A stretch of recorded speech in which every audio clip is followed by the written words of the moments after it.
is not chaotic. So don't settle for chaos. You're beautiful and you're worth it. Hey you guys, welcome back to my channel. It's your girl Roxy and I'm back with another video. So today's video is going to be a little bit different. It is going to be more on a serious note. About a month ago, I made a post basically seeing what others would think about me sharing my story. Now, the purpose of this was to simply motivate and inspire other women. I've been wanting to do this for quite some time now, and a lot of people gave me some great feedback when I made the post, saying that basically now that I have a platform, I can use this as something to go ahead and share my story. So that's what I've decided to do today, finally. I have been a little bit nervous about actually recording and making this video, simply because I was afraid of what other people may think. A lot of people don't know the details of my story. So today I am going to go ahead and open up and tell you guys basically everything. And basically me sharing my story with you guys. I'll have different parts. Those will basically be like red flags or certain signs that you should look for, or steps you should take when you're trying to get out of a toxic situation, things of that nature. Like I said, I'm basically doing this to motivate women. I know so many women currently right now who feel like they're stuck or just don't want to leave their situation simply because they are afraid of what will happen, and so many other situations that I've heard, and it just reminds me of everything that I went through. Like, there's so many different stories that I've heard, and it's like, oh my gosh, I feel like I went through that exact same situation. Now, I don't want you guys to think that I'm sitting up here telling you to either leave your marriage or leave your relationship or anything like that. This is simply to, like I said, motivate and inspire women who are either going through a bad breakup or going through a divorce or debating whether they should leave a situation or not, especially if it's toxic and unhealthy. But this isn't to say that everyone who's married or whatever should just not be in a relationship or get a divorce because the situation seems bad. There are levels. There are certain levels. There are certain things that you should just not allow in a relationship or a marriage. There are deal breakers. So that's basically what the purpose of this whole thing is. All right. So, and before I get started, before I even talk about my story, I don't want you guys to think of this person as like a bad person or anything like that. And most of you anyways, most of my friends, or we don't have mutual friends with, like, I no longer speak with this person at all. We have no kind of way of, like, none of that. It's been like 3 years, guys. So now that I'm finally comfortable enough to go ahead and talk about this, I'm ready to share it with you guys. All right. So about 3 years ago, as most of you may already know, I was married, and I was with this person for about 6 years, going on 7 years, and the relationship necessarily, it didn't start off good. Let's just say that it didn't start off good.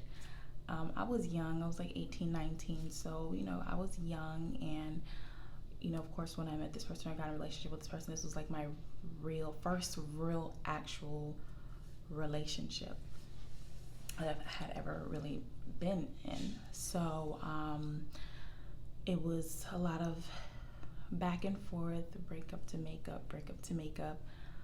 As some of you guys already know what that's like. That should have been my number one sign right there.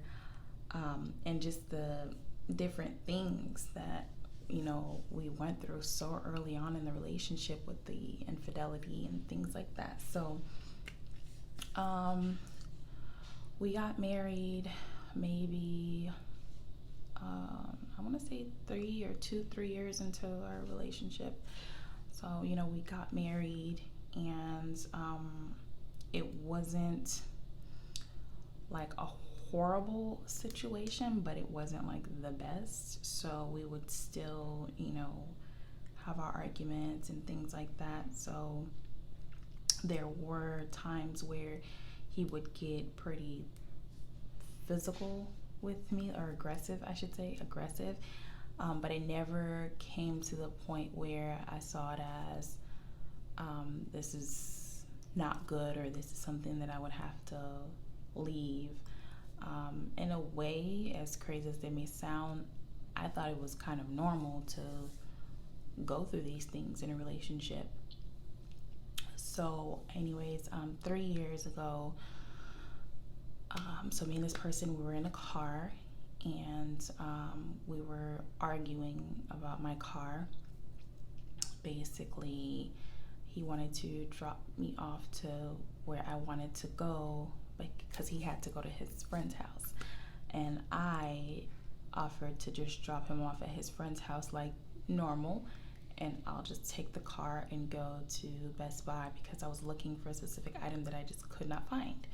So I told him I may have to go to different stores to even find it. Guys, I can't even remember what I was looking for. I can't even remember what I was looking for. Yeah. So anyways, it got into a huge argument. It turned out into a huge argument. We were in the car arguing, and in the heat of the arguing, you know, we're saying stuff to each other. Next thing you know, as we're arguing, he just hits me, like, in my face. And it was hard, because I remember my lip was busted. Not bad, but it was busted. And then I couldn't see out of my right eye right away. Like, I just remember like seeing like a bunch of, like, I don't know how to describe it. So I couldn't see right away, and then I just like held on to my face, and I sat there for like 2 minutes, guys, because I was shocked. Like, I couldn't believe that he had actually hit me in my face. So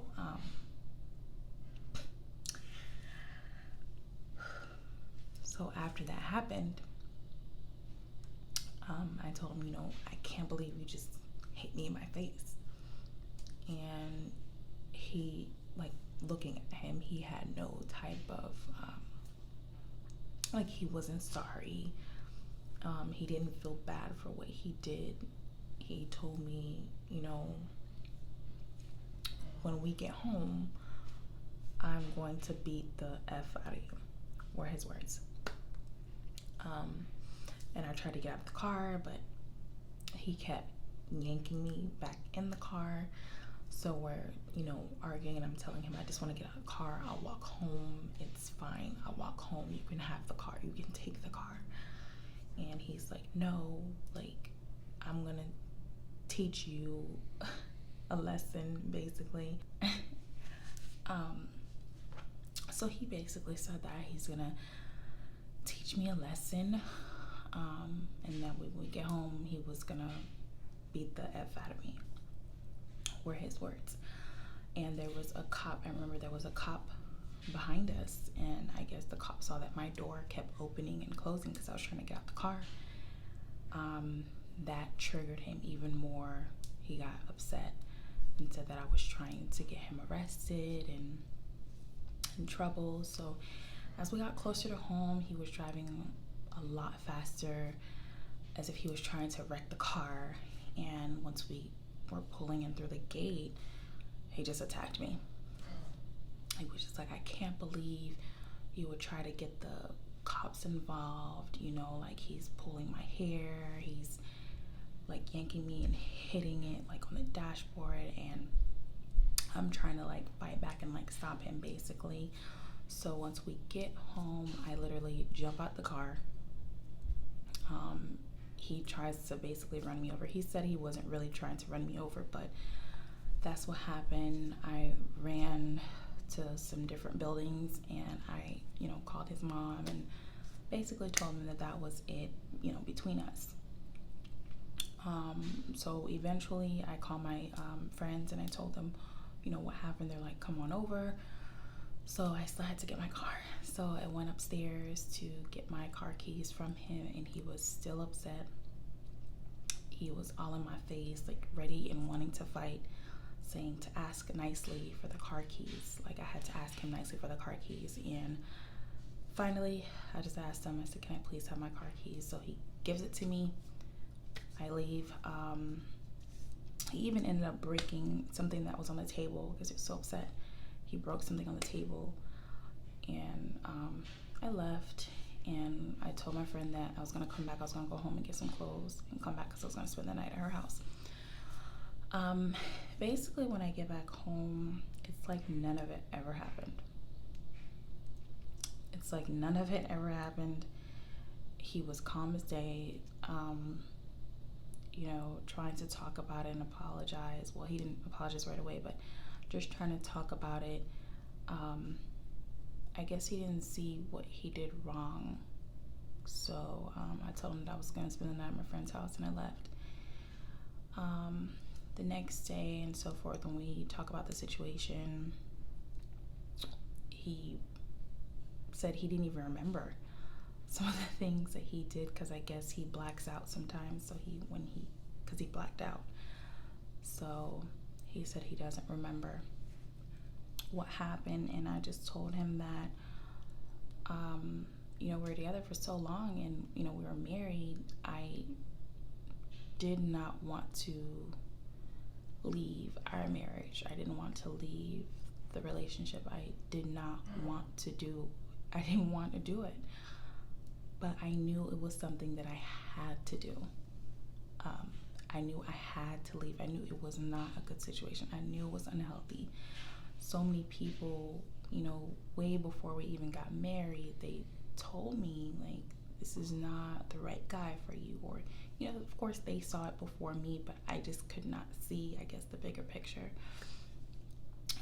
Even my best friend one time, she saw him, I forgot what was going on, but he was basically upset about something, and the way he moved his bike, she was just saying to me, she was like, are you sure he would never, hit you and stuff like that? I'm like, no, he's just angry. He would not actually put his hands on me. So, like, my friends saw it. Everyone saw it before it got to that point, I feel, and I just couldn't see it for what it was, because I was just a little bit blinded by the situation. So I didn't want to leave, but I knew it was something that I had to do. For my sake, I knew that I had to choose myself. I knew that I needed to, for once, learn how to start loving me and myself. I mean, the relationship wasn't a good relationship to begin with. There was a lot of verbal abuse, and then it became physical. There was also mental abuse. So it just was not a good situation to be in. And, maybe it was just that we weren't right for each other. So I made the decision that I was going to leave and not try to work it out. There was no counseling that could fix it or anything. I had to leave that situation, and that's what I did. It was the hardest decision that I've ever had to make in my life. I went through depression, anxiety, so many different things that I went through, and I'll share that with you guys in other videos as far as how to get through that next step of going through depression, anxiety, and all of that, because I feel like that was going to make or break me, and it definitely made me into the stronger person that I am today. So I'm not gonna make this video extremely long. I'll go ahead and continue as far as what I did to fully get over this situation and the divorce process and all of that. But I just want to let you guys know, especially women who are going through things, don't let anyone tell you that pulling hair or shoving or hitting you in the face is not considered abuse, because I've had people say that to me, like that, well, that's not considered abuse. Even he said that to me. He was like, you don't know what abuse is. But all of that, pulling hair, just hitting you in the face, all of that is considered abuse. Love is not chaotic. It's not supposed to be like that. So don't let anyone make you feel like it's okay to be in a situation like that. Even verbal abuse is not okay. So I'll go ahead and continue this video later on, but this is just the beginning. I wanted to go ahead and tell you guys my story first. Definitely stay tuned because I'll be back with more videos. Thank you guys for watching. Definitely leave comments if you guys have anything that you want to ask or say to me, and please don't say that you're sorry for what I went through, because I'm not sorry or feel bad for what I went through, because it was necessary. It was necessary for me to go through all of that. It taught me a lesson, a greater lesson. You know, people are in your lives to either teach you a lesson or, you know, it might be a blessing. So that was definitely my lesson, my huge lesson. So I don't regret or feel bad for what I went through. It sucks, yeah. It was very hard to get over it, yes. However, I don't feel bad for what I went through. So thanks for watching, guys. See you guys next time.